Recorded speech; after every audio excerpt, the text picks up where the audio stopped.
So before I even look at replacing the new loom, I need to have a look at the old loom, document, that's what this is for, all the wiring, where it goes, and in what order, and in what layout. I'm going to obviously need to remove a few things while I'm doing this. All the injection unit, ECU, grill, just to get in.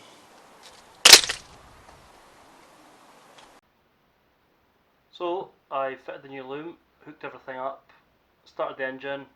How did it go? I'll have a look at this.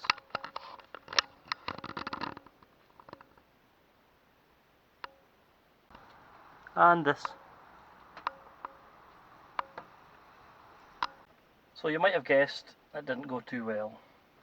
I discovered there's a fault with the new wiring loom, which is kind of the worst case I was looking for, because it meant I had to take the whole loom back out again. So for now, until the new wiring loom comes, this is to be continued.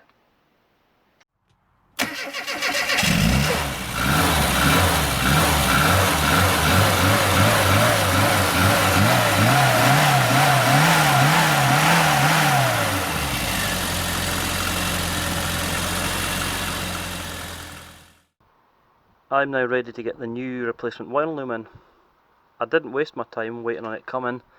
I've replaced a few things in here while I've got access, it just made sense. So I have a new lambda sensor, Bosch, because while I'm in here I took the opportunity.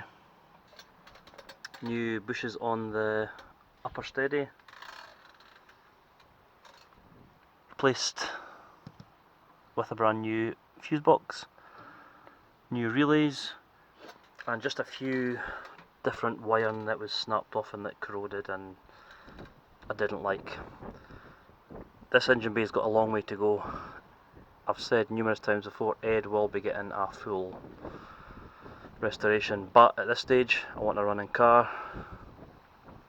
If I started replacing everything I thought was horrible looking in here, I'd have a stripped engine bay, and that's not what I want with my other projects at the moment. So I'm going to go off camera, I'm going to get this new wire loom fed through as I did before, and then what I'm going to do, I'm going to go over all the connections, how they all connect up, because I think, or I'm hoping, it'll help someone else that's in this situation, possibly that hasn't had the benefit of taking it to bits. They've maybe just bought a project car and they're needing to now put it together, so I'm hoping that this section in particular will benefit someone. I have the new loom routed correctly in the engine bay. This is a bit you want to rush through because you want to get the car started, you want to see it running, see if it's running any better, but this bit is really important, as I found out. The routing, the whole wiring loom, which isn't cheap, needs to be routed correctly. So it comes up here for branch 1 sitting here, goes down under past the brake, master cylinder and servo, up here for branch 2, and then along to the rear of the bulkhead for branch 3 here. Now it has to be held in position at their correct places, because when you've got the injection unit going on, you don't want it to pinch any of the wires.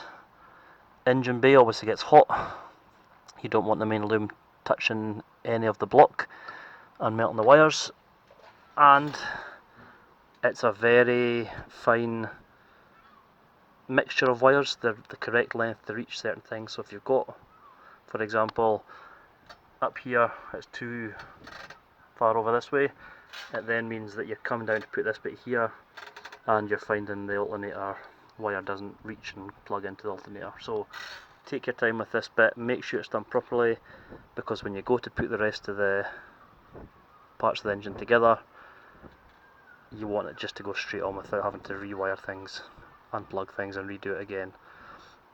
So what I've done here, I've got a cable tie holding it onto here, cable tie just here above the engine steady, and the part at the back here will be cable tied to the injection system bracket once it goes back on. Right, there are 22 connections on this wiring loom that needs to be plugged back in through various sensors, switches, the ignition system, relays. So I'm just going to go through it one by one, tell you where they go, tell you the colour of the wires, and it just makes it a lot more straightforward. So let's go. Starting with a branch at a time, I'll go through it as methodical as I can to make it as easy as I can, and we'll get this wired in. Starting with branch 1, as I named it earlier on, and I'm going to start with the alternator, ironically the one that was faulty on the last wiring loom. So this is the plug, got a brown wire, brown with blue trace and brown with yellow trace. This only goes one way. If you look at the alternator, you've got 2 large terminals and 1 small terminal, and it's just a straightforward push in and the clip lifts over. What I've done before all this, I've been around, made sure all the terminals and grounds are all clean with a little file, and they've all been sprayed with electrical connector.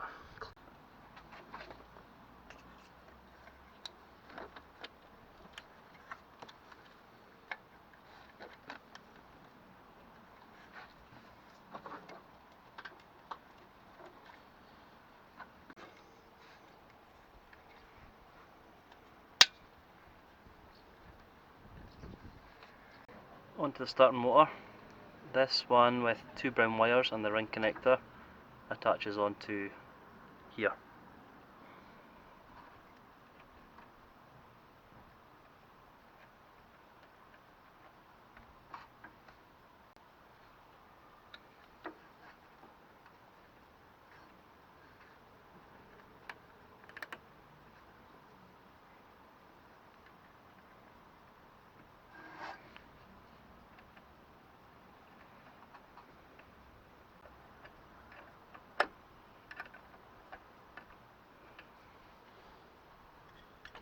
This connector here, brown with the red trace, goes on the terminal at the top here of the starting motor.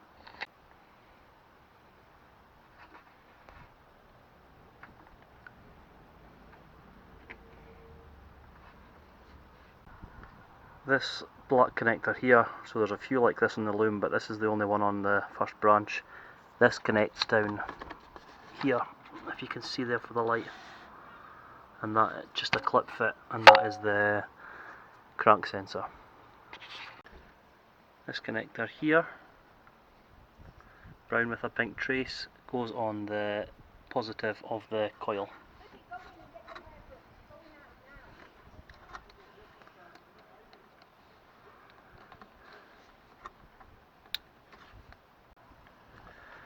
And this connector with the 2 white wires with the black trace goes on the negative of the coil.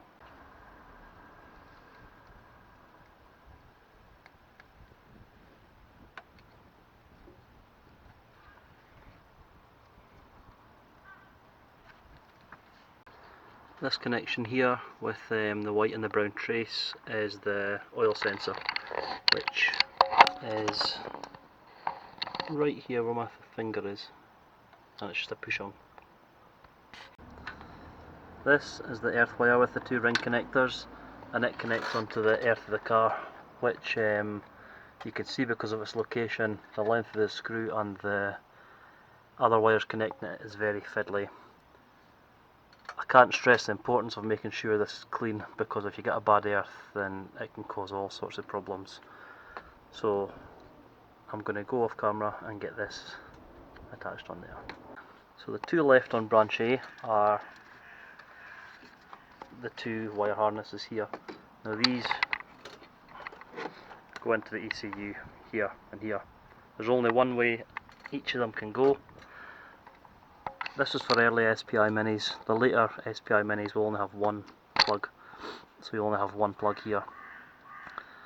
Make sure when you're putting these back in that you put the vacuum hose back into the ECU.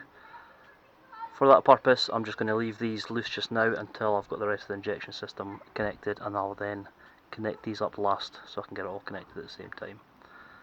And that concludes branch 1. I'm now going to move up to branch 2 once I put the grill back on, which is up here at the master cylinder and servo. Onto branch 2, so we can see it's all perfectly located here. There's 2 of the bigger plugs, One being this one with all the wires on it, can't be mistaken, and the second one, this one here, which you can see on here as the black purple trace, various white, black, pink trace. So these two plugs right here go into the relay module. This just slides on and off this bracket. Now they will only go on one way, so don't worry about putting them on the wrong way. You can see the tabs here, keep you right with that. So the big one,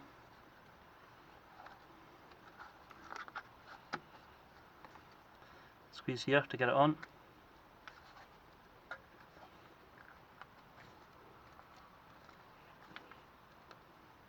There we go. And this one,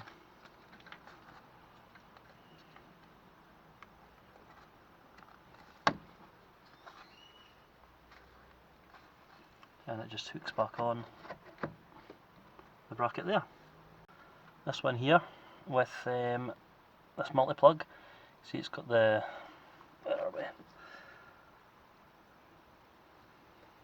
Wires there, blue, grey, black and blue with a red trace. That is for the lambda sensor.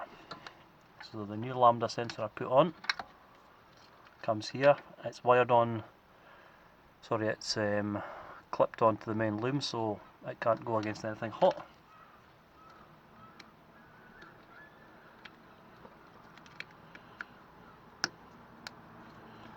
Like that. Okay, the remaining wires on here all go onto the injection unit itself, so I'm going to hook that up once I put that back in, and it makes it awkward to show you me connecting them up, so I'm just going to go over what they are. So this one, which stands out from the rest, that's your diagnostic plug that you plug your diagnostic in to get the readings from the loom and the ECU. This, all encased in black, it's the throttle potentiometer. And this one here with the green multi-plug on the end goes into the bottom of the airbox. And that concludes all of the wiring for the branch 2, which means I can move along to branch 3. Starting the bulkhead, I have this one here. Now this connects to the other relay that sits up here. So wiring, you've got brown with a pink trace, black with a green trace and blue with a red trace. Relay only goes on one way.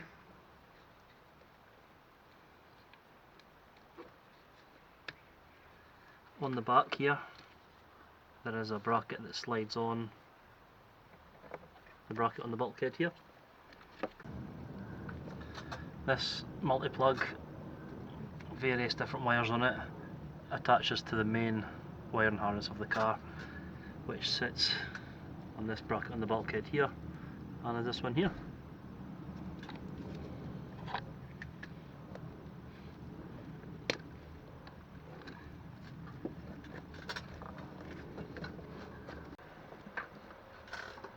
The rest of the harnesses and connectors go on the injection unit when it's back in, and similar with branch 2, I'm just going to connect them up and I'm going to explain what they are just now. So this one here, the other multi-plug with the various different wires in it,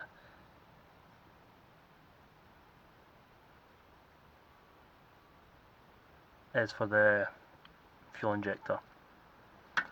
The one that's on the same branch as it, it's encased in black. The wires underneath are orange with a blue trace and brown with a pink trace and pink with a blue trace. This is the stepper motor. Now it's got the same connection as the connector for the PTC heater, so don't get it confused. The reason to see which one it is without taking away the black to see the colour of the wires is it's on the same branch here as the fuel injector. Right. As just discussed, the same connector is for the water temperature sensor. Again, this is encased in black. Underneath it will have a pink wire with a green trace and a pink wire with a black trace. But the way to differentiate from the stepper motor is the branch it's connected to, so that one's on its own. And finally, the last wire we can see here underneath, brown with a blue trace. This connects to the PTC here underneath the manifold. And that concludes all the connections. What I'm going to go and do off camera, because I've shown this in a video before, is get all this connected back up, connect all those wiring harnesses and plugs back in. So the second new loom is in and the charging light came on.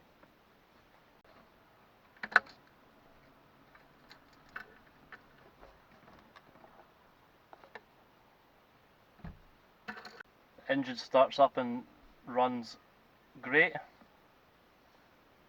The temperature gauge and readings are all a lot better than what they were with the old loom, and it drives great. It's really responsive and put a smile back on my face. So job done.